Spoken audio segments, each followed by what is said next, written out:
주 나의 하나님이여 주를 경배합니다. 주 사랑하는 나의 마음을 주께서 아시나이다. 전에도 말씀을 드렸지만 가정에서 예배 드리는 것 또 하나의 특별한 의미가 있다고 생각합니다. 가족들이 함께 모여서 하나님 앞에 제단을 쌓는 일입니다. 물론 11시에 같이 모여서 동일한 시간대 예배를 드리면 좋겠지만 혹시 자녀들이 늦게 일어난다든지 이런저런 사정으로 온 가족이 함께 할 수 없다면 오후에라도 시간을 내서 함께 가족들이 모여서 예배를 드리는 것. 그래서 가정이 함께 하나님 앞에 주일을 성수하는 그런 경험을 갖는 것 아주 중요하다고 생각합니다. 늘 그럴 수는 없겠지만 이번 코로나 기간 이 방역 조치로 인해서 어쩔 수 없는 이 상황에 그렇게 가정 예배를 중요시 여기며 또 그렇게 가정 예배를 정성껏 하나님 앞에 드림으로 말미암아 주일을 성수하고 온 가정이 주님 안에서 하나 되는 그런 계기가 되었으면 좋겠습니다. 제 생각으로는 여러 번에 말씀드렸듯이 추석 명절 끝나고 10월 4일까지는 아마 가정 예배를 이렇게 드려야 되겠습니다. 그 다음 주 10월 둘째 주부터는 교회에서 모여서 예배를 드려도 될 것 같습니다. 추후에 공지하도록 하겠습니다. 자, 오늘 말씀은 계속해서 팔복의 말씀을 여러분에게 전해드리고 있습니다. 지지난주부터 첫 번째, 두 번째, 세 번째, 네 번째 복까지 말씀을 드렸고 오늘은 다섯 번째와 여섯 번째 복에 대한 말씀입니다. 마태복음 5장 7절부터 8절까지 있는 말씀인데요. 말씀을 드리기 전에 우리가 주로 아는 것이지만 한국 사람들은 대체로 외모에 대해서 유별나게 관심이 많다. 그래서 외모를 가꾸는 일에 무척이나 공을 들인다는 것을 다 느끼실 겁니다. 그래서 보면 세계 어느 나라에서도 찾아볼 수 없을 정도로 성형업이 성행을 하고 있고 그리고 이 나라에 가장 똑똑하다는 사람들이 주로 의사가 되는데 의사들 중에서도 성형외과 의사가 되는 경우가 많습니다. 왜냐하면 성형외과를 통해서 돈을 많이 벌기 때문에 그렇게 되는 건데 그만큼 이 사회가 예뻐지려고 하는 욕구가 강한 것 같습니다. 연예인들도 자기 얼굴을 성형을 해서 어떻게든 좀 예쁘게 보이려고 노력을 하고 있고 그래서 요즘에는 성형미인이라는 것도 그렇게 부끄러운 이야기가 아닌 그런 시대가 되었습니다. 이런 사회의 모습은 하나의 거대한 이 시대의 풍조를 이루고 있습니다. 그리고 많은 그리스도인들도 거리낌 없이 이런 세상 풍조를 따르고 있는 그런 현실을 보게 됩니다. 저 개인적으로는 참으로 안타까운 일이라 아니할 수가 없습니다. 물론 그리스도인이라고 그냥 못생긴 채로 살아도 된다. 외모에 대해서는 전혀 신경을 쓰지 않아도 된다. 그런 말은 아니죠. 그럴 수 없겠죠. 그럼에도 불구하고 그리스도인들은 외모보다는 이 내면을 더 중요시 여길 수 있어야 합니다. 그래서 외모를 고치는 일이 물론 중요하다고 생각할 수도 있겠지만 내면을 고치는 일이 더 중요하다고 생각할 수 있어야 하는 것입니다. 하나님께서 성경을 통해서 계속 우리에게 그것을 강조하고 있기 때문입니다. 특히 성경 말씀에서는 속사람의 성품에 대해서 말씀하고 있습니다. 우리 내면의 속사람의 성품, 그 성품을 계속 성장시키고 성숙시켜야 된다. 그것이 성경이 우리에게 말해주고 있는 아주 중요한 메시지 중에 하나입니다. 그리고 우리가 시간이 지나면 지날수록 우리의 속사람, 이 내면이 성장하고 성숙할 때 하나님은 그것을 가장 기뻐하시고, 또 하나님이 기뻐하실 뿐만 아니라 우리가 이 세상에서 하나님께서 주시는 참된 복을 누리는데 그것이 필수적인 요소다. 그런 것을 우리가 말씀을 통해서 깨닫게 됩니다. 지금 우리가 예수님께서 산상에서 말씀하신 산상수훈, 또 산상보훈이라고 하는데, 그 산상수훈의 그 천국 복음으로 들려주신 이 팔복에 대해서 말씀을 나누고 있는데, 이 팔복에 대한 말씀들 역시 우리 성도들의 속사람, 이 내면의 성장과 성숙에 대한 말씀인 것입니다.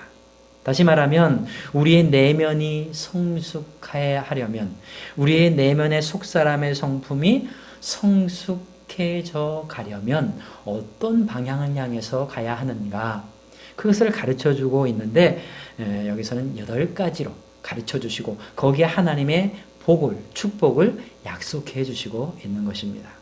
그러니까 그렇게만 살라가 아니라 그렇게 살면 내가 복을 더 해주겠다. 아까도 말씀드렸지만은 우리가 이런 성품을 가져야 하나님께서 우리에게 주시는 하나님의 나라의 축복을 더 풍성하게 누릴 수 있다라는 것입니다. 그래서 저는 여러분이 이 팔복을 들으면서 단순하게 하나님께서, 예수님께서 우리에게 주신 그냥 교훈이다 이런 생각이 아니라 내가 반드시 가져야 할 이 속사람의 성품이다.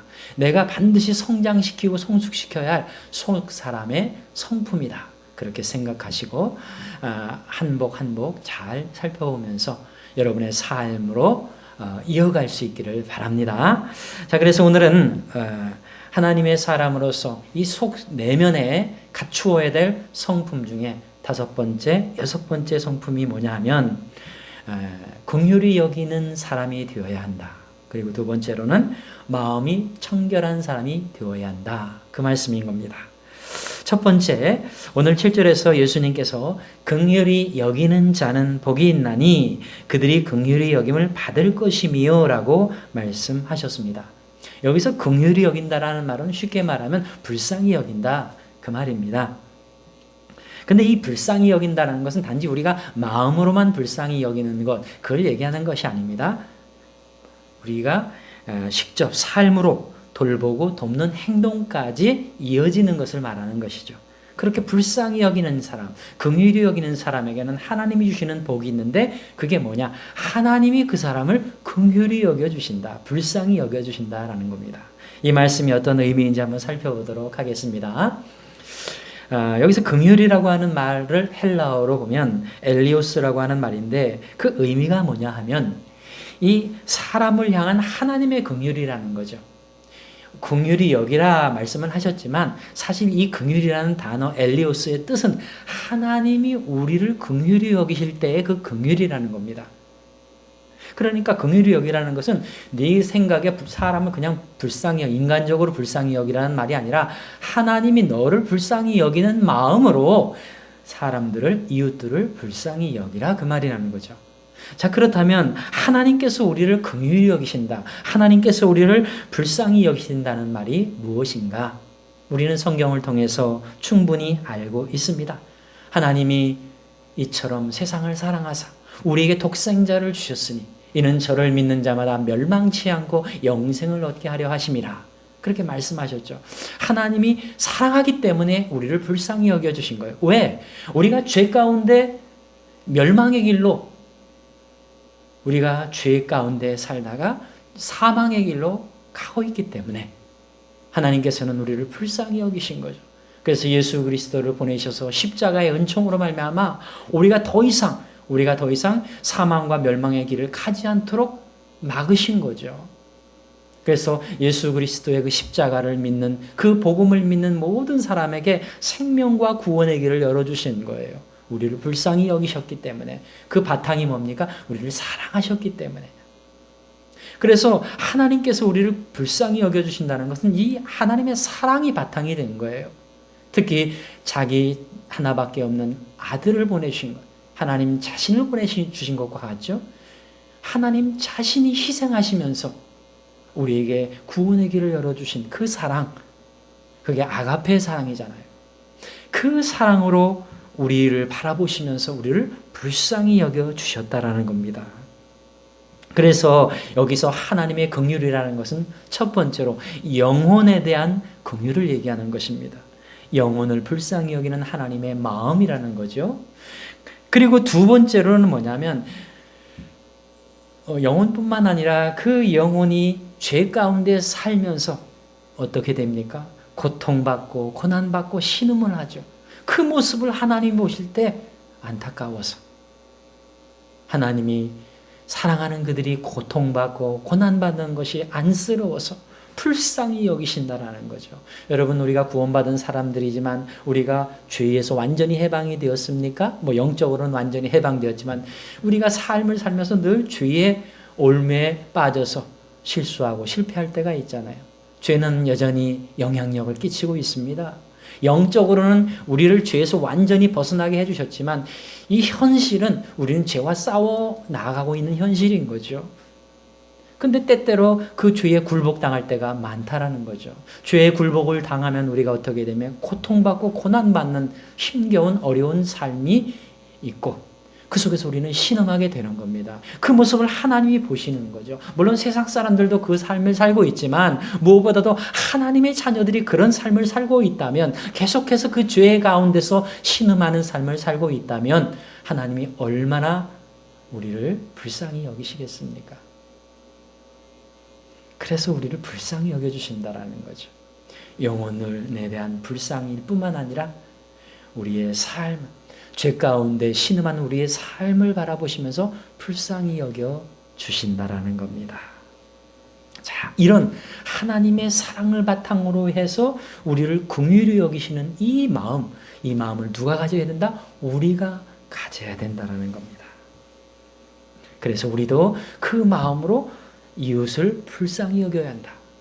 그러니까 이 두 가지가 다 우리 마음에 있어야 된다는 거죠.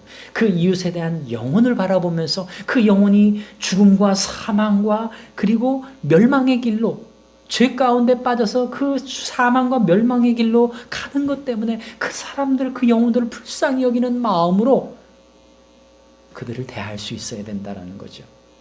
그리고 두 번째로는 죄 가운데 여전히 벗어나지 못하고 신음하고 있는 그들의 삶을 바라볼 때 불쌍히 여기는 마음, 긍휼히 여기는 마음을 가져야 된다는 거죠. 근데 그 마음만 갖는 것이 아니라 돕고 그 사람을 직접적으로 돕고 그리고 그 사람을 위해서 돌보는 사랑을 베풀어주는 그런 행동까지 가야 된다라는 거죠. 그것이 오늘 말씀에 긍휼히 여기는 자는 그 의미인 것입니다. 여러분, 마태복음 20장 29절에 보면 예수님께서 제자들과 함께 여리고를 떠나고 계셨습니다. 그때 길가에 있던 두 맹인, 마가복음에 보면 이 두 맹인 중에 한 명은 바디메오라는 사람이었다는 것을 우리가 알게 되는데, 어쨌든 이 두 맹인이 예수님께서 지나간다는 사실을 알게 되었고요. 그래서 그들은 소리를 지르면서 주님께 나아갔습니다. 이렇게 말했습니다. 주여, 우리를 불쌍히 여겨주셔서. 그랬습니다. 우리를 불쌍히 여겨주셔서. 사람들이 시끄럽다고 조용히 하라고 막 꾸짖고 있는 그 와중에도 그 사람들은 더욱더 큰 소리를 지르며 주여, 우리를 불쌍히 여겨소서. 이렇게 간청했습니다. 외쳤습니다. 그때 예수님께서 그 소리를 들으셨습니다. 가시던 발걸음을 멈추시고 결국 그들의 눈을 뜨게 해 주셨습니다. 그런데 그들의 육신의 눈만 뜨게 해주신 것이 아니라 어떻게 하셨습니까? 가라, 내 믿음이 너를 구원하였느니라. 그렇게 선포하시면서 영혼의 눈까지 뜨게 해주셨다라는 겁니다. 예수님은 그들을 불쌍히 여기셔서 그들의 영혼의 눈을 뜨게 해주시고 그들의 육신의 문제를 해결해 주셨다라는 거죠. 예수님의 눈에는 그들의 영혼만 불쌍한 것이 아니라 그들의 삶도 불쌍한 거예요. 여러분, 맹인이 어떻게 살아갑니까? 이 두 명의 맹인은 거지였어요. 앞을 보지 못하는 사람이 어떻게 생활을 할 수가 있습니까? 어떻게 생계를 꾸려갈 수가 있겠습니까? 그냥 거지가 되는 거죠. 그 인생이 속된 말로 박살이 나는 거죠. 예수님이 그 사람의 모습을 보면서 얼마나 불쌍히 여기셨겠습니까? 그런 예수님은 영혼만 불쌍히 여기신 것이 아니라 그들의 삶도 불쌍히 여기신 거예요. 그래서 영혼만 건져주신 것이 아니라 그들의 삶도 건져주신 거죠. 이렇게 두 가지를 다 건져주신 거예요. 두 가지를 다 불쌍히 여기셨기 때문에. 여러분, 그래서 34절에 이어지는 34절에 이렇게 기록을 하고 있습니다. 예수께서 불쌍히 여기사 그들의 눈을 만지시니 곧 보게 되었다. 여러분, 이 주님이 오늘 우리를 불쌍히 여기십니다. 우리의 이 영혼을 불쌍히 여기실 뿐만 아니라 우리의 삶을 불쌍히 여기시는 거죠. 지금 이 세상은 죄 가운데 가시와 엉겅퀴를 내는 땅이죠. 그 속에서 우리는 땀을 흘릴 뿐만 아니라 피땀을 흘리면서 열심히 노력을 해도 거두기가 어려운 참담한 그런 생활을 하고 있지 않습니까? 우리 하나님이 이런 우리를 보시며 불쌍히 여기신다라는 겁니다. 지금 그런 메시지를 우리에게 주시고 있는 겁니다. 이 아버지의 마음을 우리가 깨달아야 합니다. 지금 우리가 어두운 길을 걸어가고 있다고 해서 하나님은 안 계시는 것 같아. 하나님은 나를 돌보시지 않는 것 같아. 하나님은 나에게 관심이 없는 것 같아. 이렇게 생각할지도 모르겠지만 오늘 이 말씀을 통해서 우리에게 말씀하고 계시는 거예요. 나는 너를 계속 바라보고 있고 무관심한 것이 아니라 너에게 관심이 있고 그리고 너의 문제를 불쌍히 여기고 있고 그리고 그래서 너의 문제를 해결해 주길 원한다. 단 이 두 맹인처럼 간절한 마음으로 하나님 앞에 나아가 구해야 되는 거죠. 여러분, 하나님의 긍휼을 얻기 위해서 우리는 하나님 앞에 나가야 하는 겁니다. 이 두 맹인처럼 간절한 마음으로 요청을 해야 되는 거예요. 사람들이 시끄럽다고 조용히 하라고 여러 가지 장애물이 있다 할지라도 그런 것들을 다 물리치고 기어코 주님 앞에 나아가서 주님 나 고쳐주세요. 그럴 수 있어야 되는 거죠. 이런 간절함과 절박함이 우리에게 있다면 이미 하나님은 우리를 불쌍히 여기시고 계시기 때문에 언제든지 우리의 문제를 해결해 주실 것입니다. 우리의 영혼도 죄의 사슬에서 벗어나게 하실 뿐만 아니라 우리의 삶도 죄의 사슬에서 벗어나게 하시고 형통한 길을 걸어갈 수 있도록 인도해 주시는 것입니다. 이것이 오늘날 우리에게 주시는 하나님의 긍휼입니다. 엘리오스인 것입니다. 여러분, 우리가 아무리 기가 막힌 장애물을 만났다 할지라도 하나님께서 우리를 긍휼히 여시고 그 긍휼함을 베풀어 주시면 우리는 다시 살아날 수 있고 다시 일어날 수 있고 다시 빛나는 저 목표를 향해 걸어갈 수가 있는 것입니다. 여러분, 그것을 믿으시기 바랍니다. 그리고 뿐만 아니라 이런 하나님의 긍휼을 우리가 깨달았으니 우리가 이웃을 향해 그 긍휼함을 베푸는 삶을 살아야 된다는 거죠. 특별히 오늘 말씀에 하나님께서 우리에게 약속을 해주셨는데 복을 약속해 주셨는데 어떤 복입니까? 긍휼히 여기는 자는 복이 있나니 하나님의 긍휼히 여김을 받을 것이라고 했습니다. 하나님의 긍휼히 여기심을 받는 삶 얼마나 좋습니까? 근데 그것은 우리가 이웃을 긍휼히 여길 때 하나님이 더해준다라는 약속이죠. 하나님은 아버지시기 때문에 우리가 기도하면 구하면 우리에게 긍휼을 베풀어 주시겠죠. 그런데 하나님이 특별한 약속을 하나 더 붙이셨습니다. 그게 뭐냐면 너희가 나의 마음으로 나의 사랑과 나의 긍휼의 마음으로 이웃들을 긍휼히 여길 때 내가 너를 긍휼히 여겨주겠다. 이렇게 약속을 하고 계신 겁니다. 그렇기 때문에 우리는 이웃을 긍휼히 여겨야 하는 거예요. 여러분, 이웃을 긍휼히 여기는 것은 하나님의 요청 때문에 그런 것만이 아니에요. 결국 그것이 나에게 복이 되기 때문에 그런 것입니다. 하나님이 나를 긍휼히 여기시는 마음이 나에게로 더 집중되게 하도록 하기 위해서 그런 거죠. 그 하나님이 우리의 이기심이 아니라 그건 하나님이 약속하셨기 때문에 우리가 그렇게 살아가기를 위해 노력하는 것입니다. 근데 우리가 그렇게 하지 못하죠. 근데 우리가 하나님이 우리에게 얼마나 큰 긍휼을 베풀어 주셨는지를 깨닫는다면, 특히 우리가 영축을 인생이었는데 사망과 멸망의 그늘 아래 앉아서 우리는 그냥 속절없이 저 어둠의 세계로 갈 운명이었는데 하나님이 큰 긍휼을 베푸셔서 우리를 건져주시고 우리를 새로운 인생을 향해 나아가게 하셨다는 그 하나님의 위대한 긍휼을 깨닫는다면 우리는 이웃을 긍휼히 여길 수 있지 않습니까? 나의 가족도 이웃이잖아요. 나의 가족을 불쌍히 여기고, 그리고 나의 이웃들을 불쌍히 여기고, 그들이 좀 나에게 잘못을 했어도 그냥 불쌍히, 철이 없고 그 부족하니까 그랬겠지, 불쌍히 여겨주고, 좀 넓은 마음으로, 뭐 억지로 하라는 것이 아닙니다. 깨닫는 사람이 그렇게 하는 거죠. 하나님이 내게 그렇게 해주셨기 때문에 나도 그렇게 해야지, 이렇게 돼야 된다는 거죠. 근데 그게 참 쉽지 않아요. 그러니까 우리가 십자가를 자꾸 바라봐야 되는 겁니다. 마태복음 18장 23절에 보면 예수님께서 이런 비유를 하셨습니다. 한 임금이 있었는데 종들과 결산을 했습니다.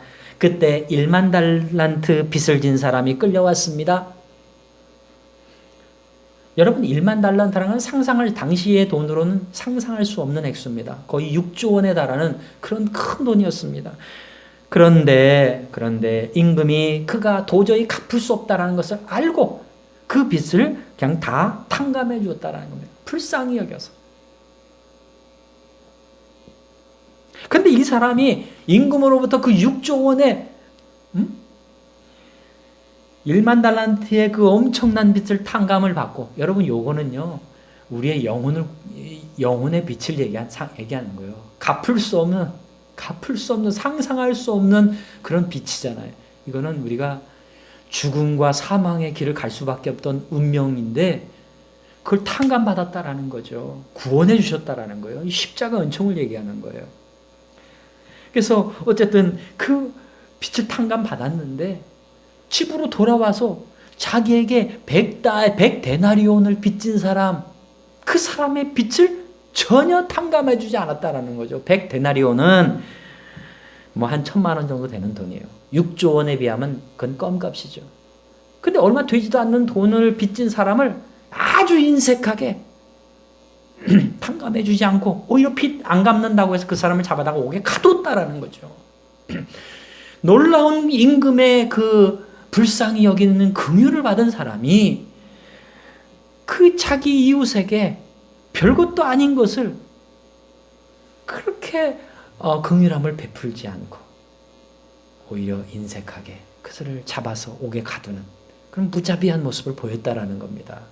그래서 임금이 나중에 어떻게 했습니까? 이 1만 달란트 빚진 자를 다시 오라고 해서 그 빚을 다시 부활시켰어요. 그 빚을 갚을 때까지 감옥에 가뒀다라는 겁니다. 이런 비유를 예수님이 하시면서 오늘 우리에게 깨달으라는 거죠. 진짜 하나님께서 우리를 감옥에 가두고 다시 죽음과 사망과 멸망의 길로 다시 가 이렇게 하신다라는 것이 아니라, 여기에서 초점은 뭐냐면 하나님의 그 놀라운 십자가의 은총을 깨달아라 이거예요. 남을 용서할 수 없느냐?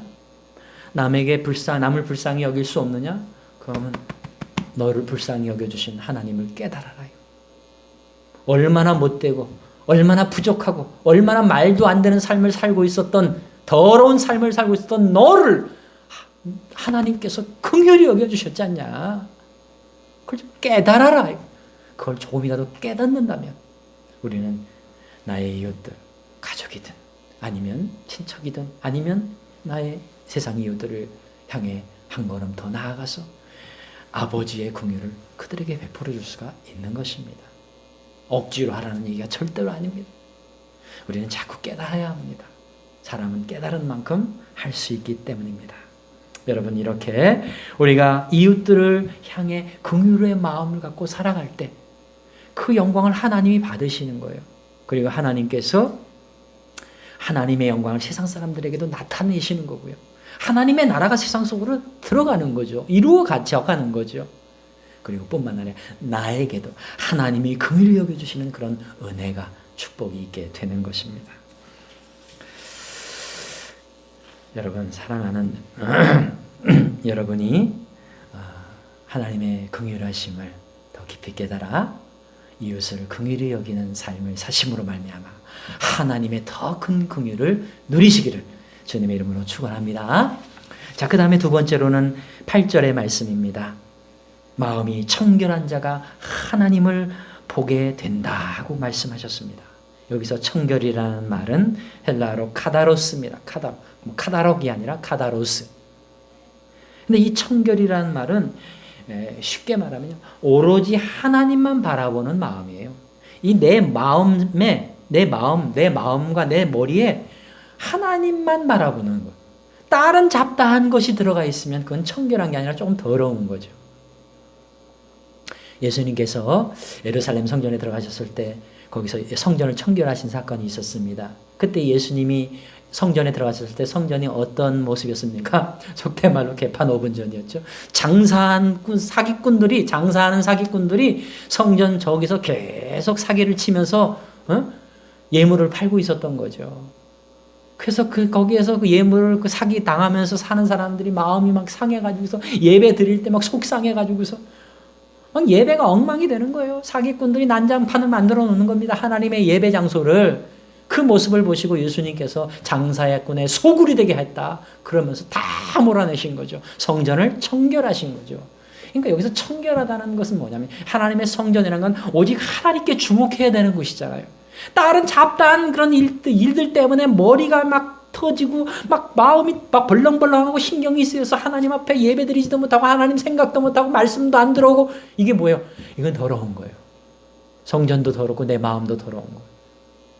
성전은요. 그리고 성전에 앉아있는 성도들의 마음은 청결해야 합니다. 그게 뭐냐? 하나님만 보여야 되는 거죠. 하나님만 바라보아야 되는 거예요. 하나님 생각만 해야 되는 거죠.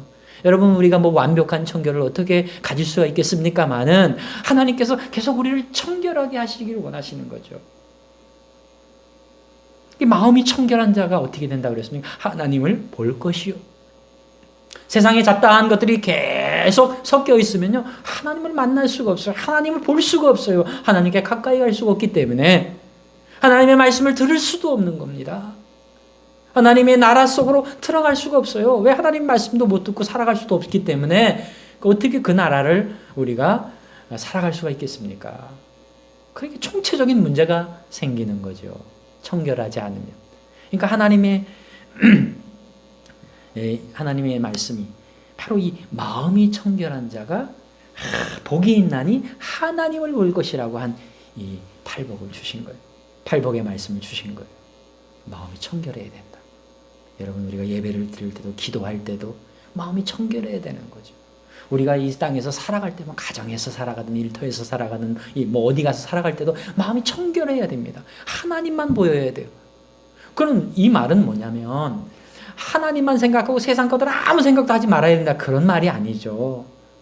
항상 하나님 중심으로 생각해야 된다는 거죠. 하나님이 말씀하시는 그 말씀을 듣고 판단해야 된다는 거죠. 하나님이 먼저인 거예요. 그래서 어떤 일이 발생했습니다. 그런 일이 발생을 하면 세상 것들이 섞여 있고 들어오면 자꾸 세상 생각으로 뭘 자꾸 판단하려고 하잖아요.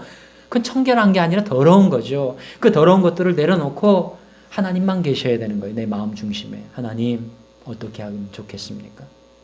하나님의 말씀이 내게 가르쳐 주시는 대로 행하는 모습. 그게 청결한 거죠. 하나님이 항상 마음 중심에 있어야 되고요. 항상 하나님이 퍼스트가 되어야 되는 거죠. 그걸 청결하다고 말하는 거죠.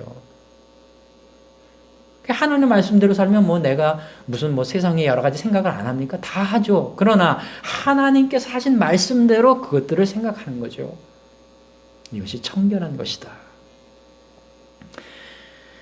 근데 이 청결한 마음의 반대말은 뭐냐면 두 마음을 품는 거예요. 내 마음에 하나님도 있고 세상도 있고 내 마음에 하나님의 나라도 있고 세상 나라도 있고 여러분이 일터에 가서 일을 하실 때 목적이 뭡니까? 하나님의 나라도 있고 세상 나라도 있습니까? 그게 두 마음을 품은 겁니다. 여러분 세상에서 좋아하는 것들이 있어요. 제일 좋아하는 것. 그게 가끔 가다가 하나님일 때도 있고 가끔 가다가 또 세상 것일 때가 있고 이게 뭐예요? 두 마음을 품는 거죠. 하나님이 필요 없을 때는 하나님이 아니에요. 세상 것이 제일 내가 사랑스러운 거죠. 근데 그 사랑스러운 것이 자꾸 사라지고 막 여러 가지 나에게 어려움을 줍니다. 그러면 또 하나님한테 매달리면서 하나님이 또 퍼스트가 되고 왔다 갔다 하는 거예요. 이게 왜 두 마음을 품는 거죠. 좋은 일이 있을 때나 안 좋은 일이 있을 때나 변함없이 오직 하나님. 여러분 그래서 제가 신앙의 1, 2, 3, 4, 5, 6, 7 원리의 제 첫 번째 원리가 뭐입니까? 오직 아버지 하나님. 그걸 배우는 거예요. 그게 내 이 신비에 새겨져야 되는 겁니다. 오직 아버지 하나님, 우리 꿈을 주는 게 성도님들은 항상 오직 아버지 하나님, 이게 퍼스트가 된 사람들이 되어야 되는 거예요. 그게 마음이 청결한 거죠. 두 마음을 품지 않는 사람이에요. 내 마음속에 아무것도, 하나님 외에는 아무것도 없다라는 얘기가 아닙니다. 항상 먼저가 하나님이 된다. 중심이 하나님이 되어야 한다. 그게 바로 한 마음이죠. 한 마음. 근데 그게 아니에요. 중심에 하나님이 계신 게 아니라 여기 하나님이 있고 여기 세상이 있어. 왔다 갔다 해. 계속 상황에 따라 환경에 따라 왔다 갔다 해. 이게 두 마음을 품은 거라는 거죠. 그래서 야고보서 1장 8절에서 야고보 사도는 두 마음을 품은 자의 모습을 경계하고 있습니다. 이렇게 말씀하고 있습니다. 그 두 마음을 품은 사람, 그 사람은 모든 일에 정함이 없는 자로다. 이건 뭐 이렇게 딱 하나로 정한 게 없어. 이랬다 저랬다 왔다 갔다 우왕좌왕. 환경에 따라서 상황에 따라서 그냥 왔다 갔다 하는 거예요. 삶이. 교회를 다닌다고 하면서 하나님을 믿는다고 하면서 하나님 아버지라고 하면서 상황에 따라서 그냥 하나님 아버지도 없고 신앙도 없고 하나님의 말씀도 없고 왔다 갔다 하는 거예요. 두 마음을 품은 자. 그 사람은 모든 일에 정함이 없는 자로다. 그리고 그 사람이 어떻게 된다고 했습니까? 무엇이든지 주께 얻기를 생각하지 말라. 그렇게 마음에 정함이 없는 사람, 두 마음을 품은 사람은 하나님으로부터 얻는 것도 생각하지도 말라는 거예요. 하나님이 주실 게 없다라는 거죠. 하나님이 주시는 사람은 어떤 사람입니까? 오직 하나님, 오직 아버지 하나님, 중심이 확실한 사람, 한 마음을 품은 사람입니다. 하나님이 먼저인 사람, 하나님의 말씀이 항상 우선인 사람이에요. 그 사람에게 하나님이 주실 것이 많다라는 겁니다. 여러분, 우리의 마음에 하나님 아닌 다른 것이 많이 들어 있습니다. 솔직히요. 근데 그것들이 너무 자꾸 강력하게 마치 자석처럼 우리를 잡아당길 때가 있어요. 거기서 지면 안 됩니다. 여러분 모르겠지만 여러분 자라오면서 우리 안에 많은 것들이 들어와 있습니다. 작년에 6월에 한강에서 수중 쓰레기 수거 작업을 하던 기사가 있어서 잠시 읽어본 적이 있는데 매년 한강에서 두세 차례 쓰레기 수거 작업을 하고 바지선을 놓고 다이버들이 들어가서 막 건져냅니다. 그 기사에서 보니까 바지선에 끌어올린 게 5만 가지 쓰레기가 다 있더라고요. 깨진 유리병, 페트병, 비닐봉지, 뿐만 아니라 폐타이어, 자전거, 심지어는 냉장고도 나오고, 소파, 가구까지 다 나와요. 겉으로 볼 때는 참 한강 멋있다, 아름답다, 고수부지도 잘 꾸며놓고 유람선도 띄우고 한강변에는 참 경치 좋다, 참 물이 좋다 막 그러는데 그 물속을 들어가 보니까 5만 가지 쓰레기들이 잔뜩 밑에 깔려 있다라는 겁니다. 그래서 그 사람이 인터뷰에서 이렇게 말했습니다. 평소에 눈에 아름답게 보였던 우리 한강이 이렇게 더러운 줄 몰랐습니다. 한강 바닥이 온통 쓰레기로 가득 차 있었습니다. 그러는 거예요. 여러분, 우리가 그렇지 않냐 이거예요. 우리도 몰라요. 자라오면서 우리 안에 들어온 것이 뭐가 있는지도 몰라요. 엄청나게 많은 쓰레기들이 들어와 있어요. 그것이 하나님을 자꾸 밀어내는 거예요. 하나님을 밀어내는 거예요. 중심에서 하나님이 계셔야 되는데 하나님의 말씀이 중심이 되어야 하는데 자꾸 밀어내는 거예요. 상황에 따라 밀어내는 거예요. 그걸 깨달을 줄 알아야 합니다. 볼 줄 알아야 합니다. 인식할 수 있어야 됩니다. 그리고 바로잡아야 합니다. 어떤 일이 있어도 하나님 중심, 어떤 일이 있어도 말씀 중심, 다른 말로 오직 하나님, 오직 아버지 하나님이 되어야 하는 것입니다. 두 마음을 품은 사람이 아니라 오직 한 마음을 품은 사람이 되어야 하는 것입니다. 그럴 때 하나님이 주신 축복이 뭡니까? 그런 사람이 마음이 청결한 사람인데 하나님이 주시는 축복이 하나님을 볼 것이며, 하나님을 본다라는 건 실제로 하나님을 만난다는 의미지만 또 다른 말로는 하나님께 가까이 가게 된다. 하나님의 말씀을 듣게 된다. 하나님의 진리의 길을 보게 된다. 깨닫게 된다. 하나님의 역사를 보게 된다. 하나님의 나라를 보게 된다. 그 열매를 풍성하게 누리게 된다. 그런 말씀인 것입니다. 약속인 것입니다. 저는 여러분이 마음이 청결하여 하나님을 보는 사람들이 되기를 바랍니다. 여러분, 내 마음속에 무엇이 있는지 늘 깨달아야 합니다. 기도하면서 하나님, 쓰레기들은 없습니까? 잘못된 건 없습니까? 하나님을 퍼스트로 하지 않게 자꾸 밀어내고 있는 나만의 무엇, 마치 자석과도 같은 잘못된 것들이 있습니까? 하나님, 그들을 깨닫게 해주시고 몰아내게 해 주시옵소서. 청결하게 해 주시옵소서. 오직 하나님이 내 안에 중심이 되어 주시옵소서. 여러분, 그렇게 늘 기도하면서 청결한 마음이 되고자 할 때, 또 청결한 마음이 되어 갈 때 여러분께서 하나님을 보고 하나님을 만나고 하나님께서 주시는 역사를 보고 하나님의 나라를 크게 이루는 그런 복된 주님의 자녀들이 되리라 믿습니다. 오늘 말씀 두 가지 이 한 주간 기억하시기 바랍니다. 긍휼히 여기는 자는 하나님의 긍휼을 받을 것이다. 이게 복이다. 두 번째로는 마음이 청결한 자, 오직 하나님 아버지 중심으로 살아가는 자는 하나님을 보게 된다. 하나님의 위대한 역사를 보게 된다. 그런 복, 그 복을 여러분이 꼭 누리시길 바랍니다. 시간이 지나면 지날수록 여러분이 속사람이 그렇게 성장하고 성숙하기를 주님의 이름으로 축복합니다. 기도하겠습니다. 하나님 아버지, 시간이 지나면 지날수록 우리의 외모가 아니라 내면이 더 잘되게 해 주옵소서. 우리의 속사람의 성품이 점점 더 성숙해져 가게 해 주옵소서. 하나님 아버지, 그러기 위해서 무엇보다도 하나님의 긍휼이 어떤 의미인지를 깊이 깨달아 하나님의 뜨거운 사랑을 깊이 깨달아 우리도 그 사랑으로, 그 긍휼함으로 세상 이웃들에게 하나님의 긍휼을 베풀 수 있는 사람이 되게 하여 주옵소서. 또한 우리의 마음이 하나님 중심, 아버지 중심으로 청결해지길 원합니다. 내 안에 나도 모르게 들어와 있는 모든 더러운 쓰레기와 같은 것들을 내 다 버리게 해주시고 오직 아버지 하나님이 내 마음의 중심이 되어 주시옵소서. 하나님께서 내게 주시는 말씀이 내 모든 판단의 중심이 되게 해 주시고 그렇게 살아가로 말미암아 하나님을 만나고 하나님의 축복을 누리는 멋진 위대한 인생이 되게 해 주옵소서. 예수 그리스도의 이름으로 기도하옵나이다. 아멘.